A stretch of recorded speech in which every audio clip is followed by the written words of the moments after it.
Geomorphology. That's a big word. Geomorphology. It means earth shapes. It tells us why the earth itself is not flat. It also says why it's not exactly round. It's bumpy. The earth's surface has a lot of hills and valleys in it. These shapes are described in the field of geomorphology. Well, there's some really cool tools that a geographer would use to find their way on Earth. This is a really attractive instrument. It's called a sextant. And this sextant would be used by mariners and travelers of many years ago in order to figure out where on Earth they were. Well, today we're going to have an episode about geomorphology, and we're going to go back in time and we're going to check out some sites nearby that describe how the shape of the land formed many years ago. So sit back and relax as we check out some sites in history dealing with geomorphology. We got there and pinned the flowers. We went one way and that. Yes. That was nail in the field.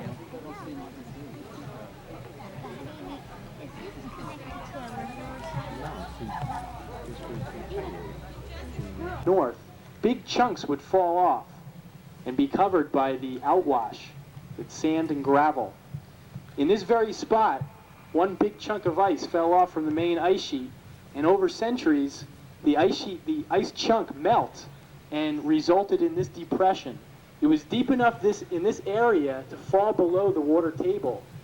And as you see today, this Kettle Pond is a reminder of our icy past.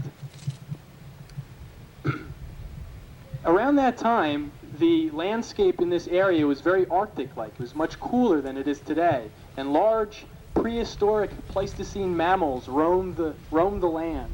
In this spot, 6 mastodons, for whatever reason, met their demise here. Maybe they were just taking a drink of water. Maybe they were being hunted by the primitive man.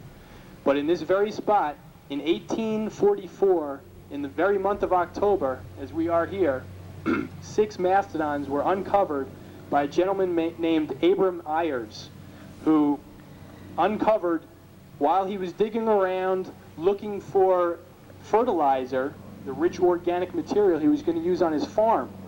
And in the lower right-hand corner, you can see how the pond's regularly shaped circular features are kind of jutted out. Mr. Clark thinks that this is the area in which the mastodon was uncovered, because it's kind of irregular in that area.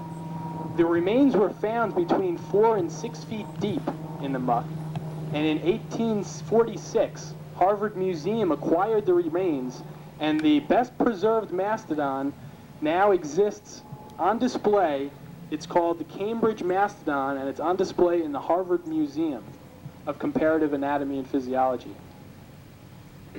Here in Independence Township, right up the hill from the Pequest River and right across the street from the Field of Dreams. Now, why am I standing here in the middle of a field? Well, if you look to your right, you may notice a hillside that comes down rather dramatically. This is called the Pequest Gorge. And this Pequest Gorge is part of a feature called the Terminal Moraine in Warren County, and throughout the country, in fact, where the last Wisconsin Ice Age stopped and left a whole line of debris.